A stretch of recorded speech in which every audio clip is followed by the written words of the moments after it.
Marlon Brando once made Johnny Carson completely disappear on his own show, sitting in total silence for nearly a minute while America's most powerful host waited helplessly for permission to speak. Richard Pryor brought NBC executives rushing to the emergency broadcast button, convinced they were witnessing a career-ending disaster. And Robin Williams. He reduced Carson to tears during what was supposed to be a routine comedy segment. For 30 years, Johnny Carson commanded the most powerful platform in American entertainment, with an iron grip disguised as Midwestern charm. Every pause was calculated, every laugh was timed perfectly, every guest understood they were visitors in Carson's kingdom, and the king's rules were absolute. But 7 guests refused to play by those rules. 7 creative geniuses walked onto that Burbank stage and transformed Carson's carefully orchestrated symphony into beautiful, terrifying chaos. Johnny had a system, revealed a former Tonight Show producer who worked with Carson for over 15 years.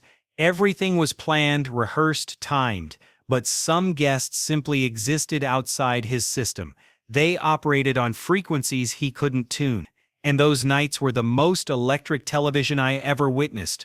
Orson Welles would arrive with his own agenda, ignoring Carson's prepared questions entirely. Truman Capote's increasingly erratic appearances became so unpredictable that producers developed emergency protocols specifically for his segments. Don Rickles didn't just insult Carson, he dismantled the entire hierarchy of The Tonight Show. What you're about to discover are the untold stories of 7 legendary guests who walked onto Carson's stage and refused to play by anyone's rules, not even the king of late night himself. Marlon Brando had been reshaping American cinema for 3 decades by the time he made his legendary Tonight Show appearances. Born in Omaha, Nebraska in 1924, the same state that produced Carson, Brando had revolutionized screen acting with performances in A Streetcar Named Desire, On the There Front, and The Godfather. He wasn't merely an actor, he was a cultural earthquake whose influence extended far beyond Hollywood. When word reached the Tonight Show offices that Brando had agreed to appear, the reaction was equal parts excitement and terror. "The day we found out Brando was coming, the entire atmosphere changed," recalled a production assistant. "We had no idea what version would show up. The charming genius? The philosophical wanderer? The man who might simply stop talking entirely?" On screen, Brando possessed an almost gravitational intensity that pulled all attention toward himself. His heavy-lidded eyes, his measured speech patterns, his sudden pivots from charming anecdotes to dense philosophical observations, everything resisted the breezy entertainment format Carson had perfected. The incident that became legend occurred during a 1973 appearance. Brando arrived 4 hours early and sent word he would not discuss the Academy Awards, The Godfather, or the film industry. Carson's team frantically revised their questions, only to learn Brando wouldn't discuss their alternatives either. Johnny went into that interview with literally nothing, remembered a camera operator. His face had this expression I'd never seen, something between amusement and terror. What followed was extraordinary. Brando launched into a 15-minute meditation on Native American rights, ignoring every attempt Carson made to redirect. At one point, Brando fell completely silent for nearly 45 seconds. "The silence was unbearable," recalled a stagehand. 45 seconds of dead air feels like 45 years. Johnny just sat there, waiting. He knew there was nothing he could do.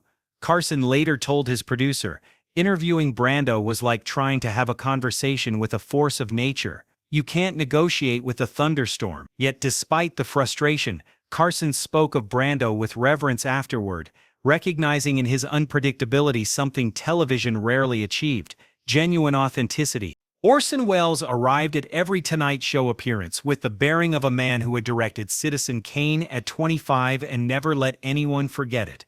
Born in Kenosha, Wisconsin in 1915, Welles had achieved more by his mid-20s than most filmmakers accomplish in entire careers. His Mercury Theater radio adaptation of War of the Worlds had caused genuine mass panic across America, people fleeing their homes, calling police stations convinced that Martians were invading. His debut film remained the consensus choice for greatest movie ever made. A masterpiece that film students still studied frame by frame decades later. By the 1970s, Welles's relationship with Hollywood had grown complicated and somewhat bitter. The visionary who had once commanded unlimited studio resources now struggled to finance even modest projects. He appeared on talk shows partly for the exposure, but mostly for the money he needed to fund films that might never be completed. This tension between his undiminished sense of artistic supremacy and his reduced circumstances made him a fascinating but deeply challenging interview subject. Orson walked into the building like he owned it, remembered a production assistant. Not arrogantly, more like a deposed king returning to a palace that should rightfully be his. He was unfailingly polite to staff, almost courtly in his manners. But you always sensed he considered everything around him, the show, the format, even Johnny himself, slightly beneath his level of discourse. The fundamental problem with interviewing Orson Welles was that he simply refused to acknowledge the interview format at all. Carson would pose a carefully researched question about a recent project or a classic film, and Welles would pause thoughtfully as if giving it serious consideration, then answer a completely different question that apparently interested him more. His voice, that magnificent instrument that had terrified America, would fill the studio as he discussed whatever topic had captured his attention that evening. The incident that best illustrated this occurred during a 1976 appearance that became infamous among production staff. Welles arrived with a mysterious leather case that nobody had been told about. When cameras rolled, Carson opened with his prepared questions about Welles's current project. Welles smiled warmly, set the leather case deliberately on Carson's desk, and announced he would be performing magic tricks instead of discussing anything else. For 25 minutes, the entirety of his scheduled segment, Welles performed close-up magic while narrating the history of theatrical illusion, completely ignoring every attempt Carson made to steer the conversation toward prepared topic. About 5 minutes in, you could see the exact moment Johnny surrendered, recalled the camera operator.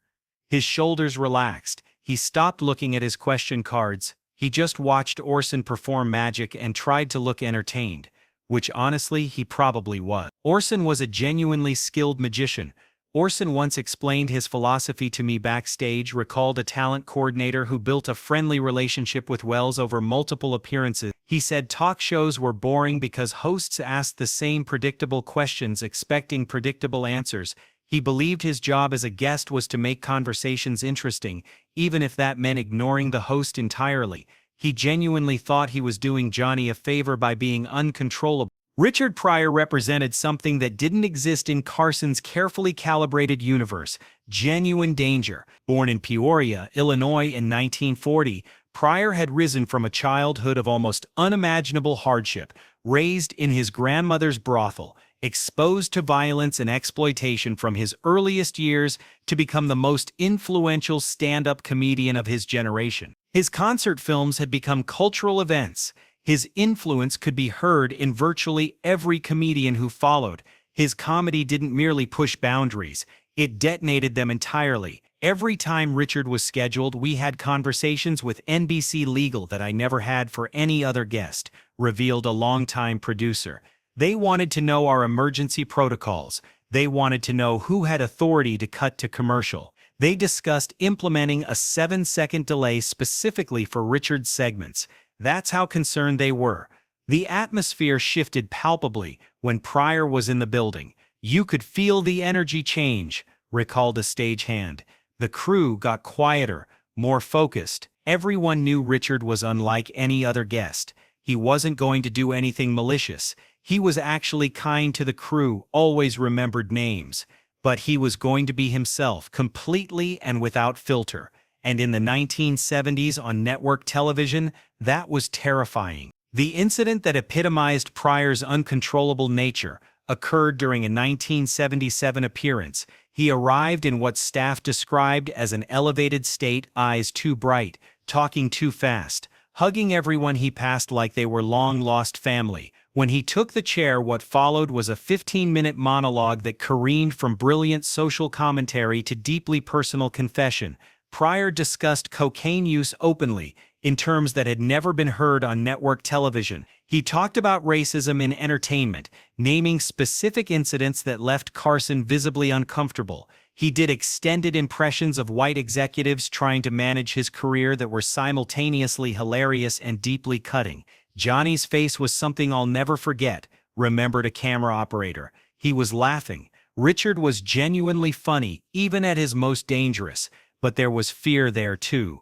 Recognition, maybe. The climax came when Pryor suddenly pivoted to raw emotional confession about his childhood. His voice cracked. His eyes filled with tears that he didn't try to hide. The studio audience fell completely silent. Then, just as suddenly, he snapped back into performance mode and delivered the night's biggest laugh, as if nothing unusual had happened. "That's what made Richard uncontrollable," explained the producer. "He moved between comedy and tragedy with a fluidity no one else could match. You never knew which Richard you were getting from moment to moment, and somehow that unpredictability made him the most honest performer on television." Truman Capote had been a fixture of American literary life for decades.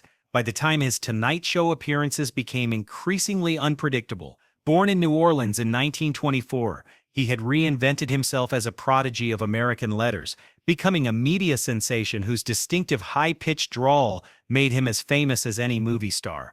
By the mid-1970s, something had changed. The same social circles that once embraced Capote had abandoned him, following his publication of excerpts revealing their secrets. His alcohol consumption had accelerated dramatically.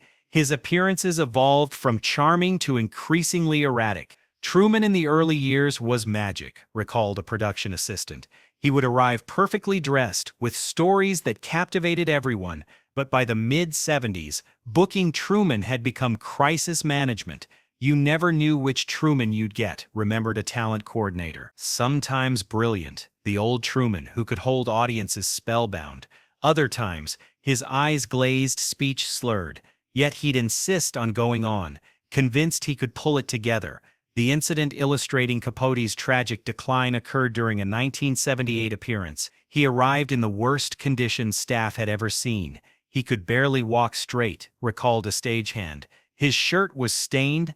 I thought there was no way they'd let him on." But Truman insisted. What followed was among the most uncomfortable 15 minutes in Tonight Show history. Capote rambled through stories with no beginning or end. Carson tried repeatedly to guide conversation toward coherence. Nothing worked. The most painful moment came when Capote stopped mid-sentence, stared at Carson, and said quietly, "I'm not doing very well tonight, am I, Johnny?" Carson's response revealed his character. Instead of making a joke, he reached across and placed his hand on Capote's arm. "You've done better," he said quietly, "but you've also had worse. Let's just talk." That moment showed who Johnny really was, recalled the producer. He could have humiliated Truman.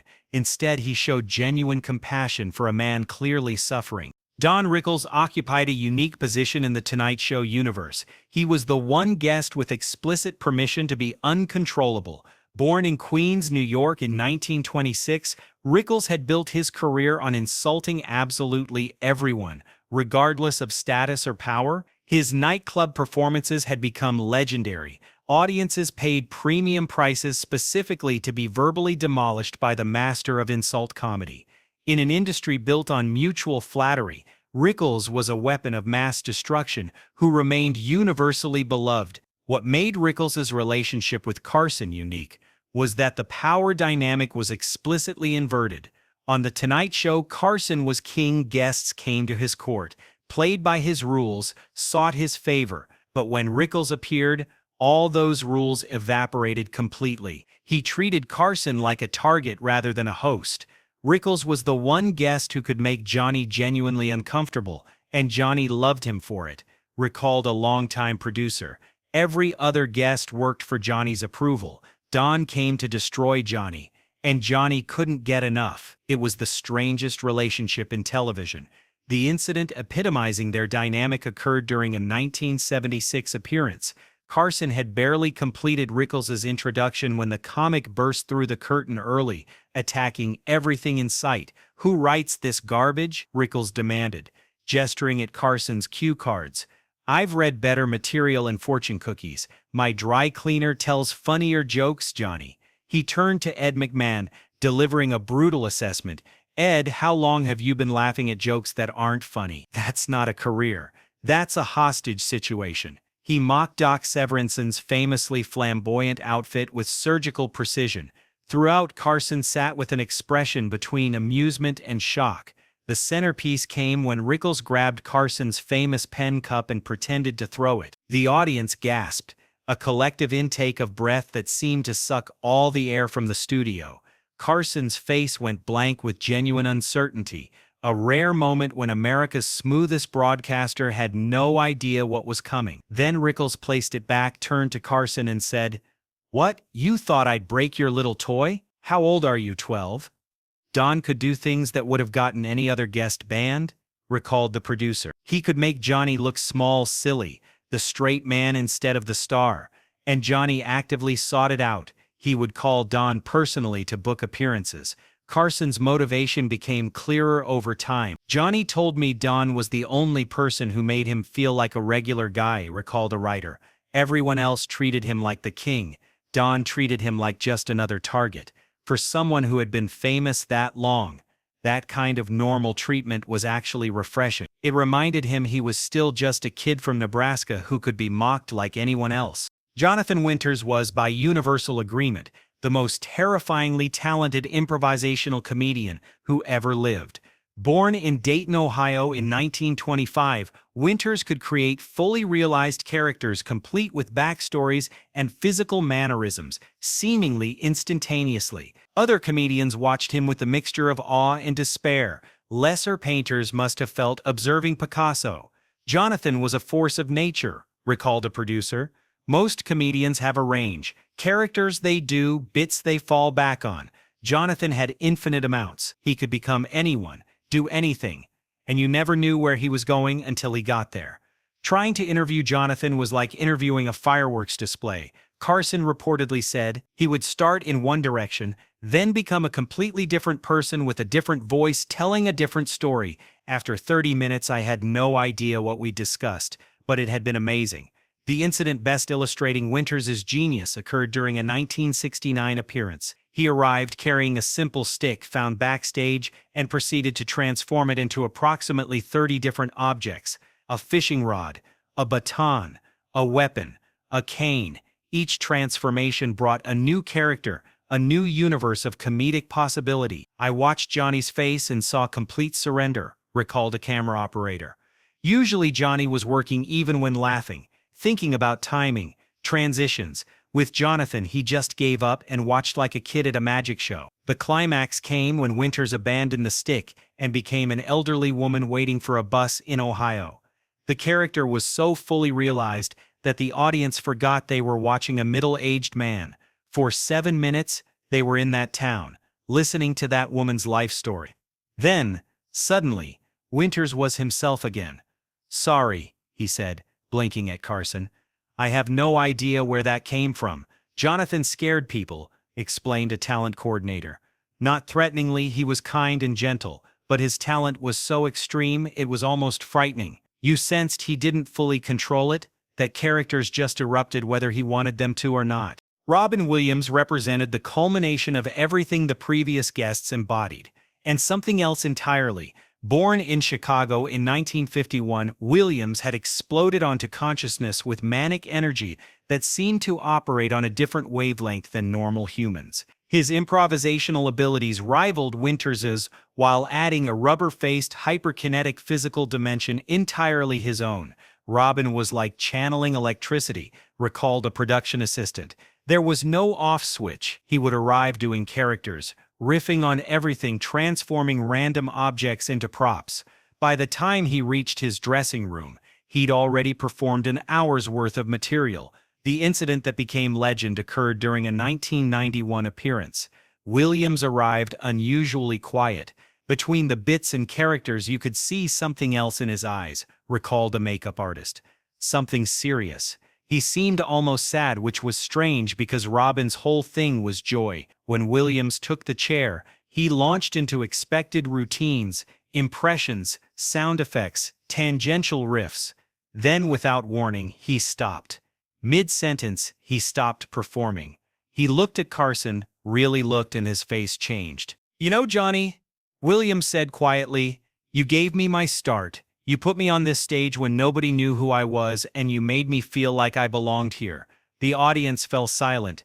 Carson, visibly moved, leaned forward. What followed was 3 minutes of genuine emotional exchange. Williams thanking Carson, Carson deflecting while clearly fighting tears. "I've been in this business 4 decades," Carson replied, voice thick, "and the talent I've seen from you is unlike anything else. I'm going to miss watching you come through that curtain." Williams grabbed Carson's hand, completely outside normal talk show bounds, and held it silently. Then, as if someone flipped a switch, he was back in performance mode, making jokes about Carson's grip strength. "That transition from genuine emotion to performance happened in 2 seconds," recalled a camera operator. "Robin showed us something real, something vulnerable. Then he put the mask back on, because that's how he survived." What these 7 guests reveal about Johnny Carson extends far beyond entertaining anecdotes. They offer a window into the fundamental tension at the heart of the talk show format, the collision between control and chaos, preparation and spontaneity. "Johnny built the most successful talk show in history by maintaining absolute control," explained a longtime producer. "Every segment was timed, every transition planned. But these 7 guests showed that something was lost in that control, something wild and genuinely alive. What made Brando, Welles, Pryor, Capote, Rickles, Winters, and Williams impossible to control was ultimately what made them impossible to ignore. They followed their own artistic instincts rather than format expectations. They brought something that couldn't be manufactured: authenticity. Johnny understood this, even when it frustrated him," recalled a close friend. "He told me those uncontrollable guests were why he stayed in the job so long. When Brando or Pryor or Williams took that chair, Johnny felt alive again.